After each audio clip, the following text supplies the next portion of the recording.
Magandang araw Luzon, Visayas at Mindanao, Sabah. So welcome back naman po kayo ngayon dito sa ating Pilipinas News Channel na kung saan ako po ay maghahatid na naman po sa inyo ng mga balita na talaga naman pong sa kabila ng pagbagyo, mga kababayan, ay itinuloy pa rin po ang pagdinig dito sa ating Kongreso at sa Senado. Dito po sa News 5 mga kababayan, mapapansin po natin, sinabi po dito, sa kabila ng masamang panahon, sa panahon na dulot ng bagyong Christine, ay itinuloy ngayong Miyerkules, October 23, ng Senate Committee on Women, Children, Family Relations, and Gender Equality sa pangunguna ni Senator Riza Hontiveros ang pagdinig hinggil sa mga alegasyon ng human trafficking at sexual abuse laban kay Kingdom of Jesus Christ or KOJC leader Pastor Apollo Kibuloy. Mga kababayan, ito na yung siguro yung inaabangan ng halos lahat, no, na sumusubaybay sa kwento or sa issue na kinakaharap ngayon ni Pacquiao. Okay, si Pacquiao ay si Pastor Apollo C. Kibuloy. Kaya siya tinawag na PAC or Pacquiao. Okay? So sorry to say no, to pronounce yun, pero yun talaga yung nakalagay din sa sulat niya kung mababasa niyo yung sulat niya ng mga nakaraang mga balita na shinare natin. Sabi dito, humarap sa pagdinig si Kibuloy pati na ang 5 kapwa-akusado niya na nakakulong din. Ito ay matapos pumayag ang Pasig Regional Trial Court Branch 159 na padaluhin sa hearing si Kibuloy at iba pang akusado.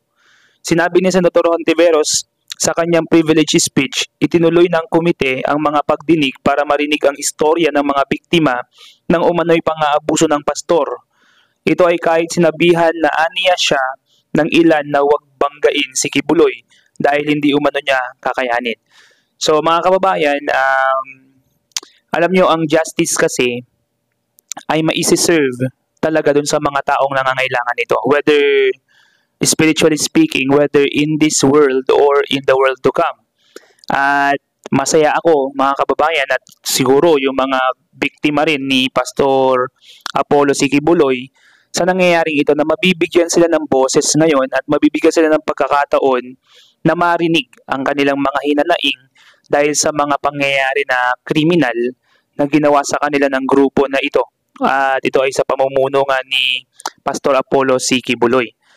So ako mga kababayan, honestly speaking, kinilaim ni Pastor Apollo C. Kibuloy na siya ay anak ng Diyos at bilang anak ng Diyos, siya ay makapangyarihan. Kung maalala nyo yung naging issue nila ni Vice Ganda noon, na in-emphasize ni Vice Ganda kasi doon sa Showtime na mayabang si Pastor Apollo C. Kibuloy dahil nga sa isang pindot lang daw niya umano sa kanyang remote control ay maaari ng lumindol or maaari ng tumigil ang isang lindol or isang unos. So doon, yung mga tao, ilan sa kanila naniwala na si Pastor Apollo C. Kibuloy ay anak talaga ng Diyos at makapangyarihan siya. So ngayon, ang iniisip ko mga kababayan, honestly speaking, kung talagang siya ay anak ng Diyos, bakit hindi niya mapakawalan ang sarili niya dito at bakit kinailangan niya pag magtago ng ilang mga panahon para tugisin pa siya ng mga pulis at saka siya susuko kung kailan naipit na siya. At ngayon na dinidinig na siya sa Senado, bakit parang siya ay natuktukan na, sabi nga ng mga Ilocano, parang natuktukang basikol. Parang natuktukang batikuling naman tong taong to. Ibig sabihin nito, bakit parang sobrang humina yung kanyang boses, bakit parang nalungkot siya. Okay, kung talagang wala siyang ginagawang kasalanan, bakit kailangan niya pang mag-invoke ng right niya to remain silent? Meaning to say, mga kababayan, itong si Pastor ay hindi siya supernatural being. Siya ay isang tao din na nagkakasala, na nagkakamali. And therefore, yung kanyang claim na siya ay anak ng Diyos, na special na anak niyang Diyos na makapangyarihan, maaaring hindi po. Okay, at yan nga po yung ginawa ngayon ng mga mambabatas natin sa pangunguna ni Senator Riza Hontiveros na pinatunayan na isa rin siyang tao na natatanong din siya sa Senado at nag-i-invoke din siya ng kanyang right to remain silent. Ibig sabihin, ito ay karapatan ng mga tao. Ibig sabihin, tao siya. So yan po yung gusto kong i-emphasize sa inyo. Tao po si Pastor Apollo C. Quiboloy. Ito po yung isa sa mga pahayag ng isa sa mga tao niya. Sinabi po dito sa News 5 pa rin, no? Masakit mang isipin, inilalahad ni Teresita Valdeweza, isa sa umano'y biktima ng pang-aabuso ni KOJC leader Apollo Quiboloy, ang kanyang naranasang pang-aabuso sa kamay ng pastor.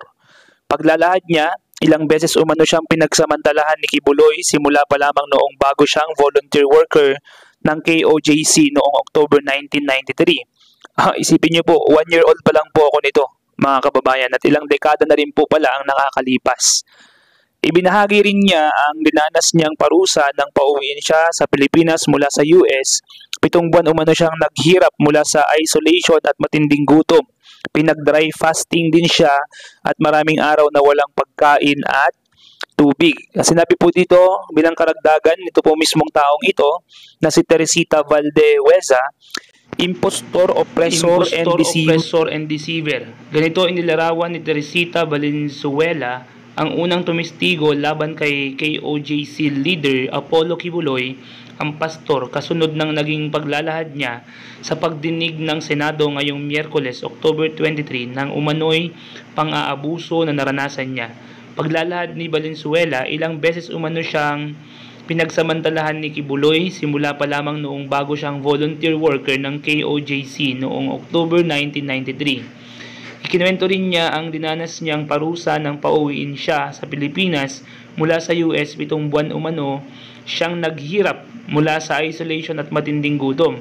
Pinag-dry fasting siya at maraming araw na walang pagkain at tubig. I thank God that He took me out from this bondage and from the ambiguous feeling of fear mingled with so much love and loyalty to my Redeemer Jesus Christ.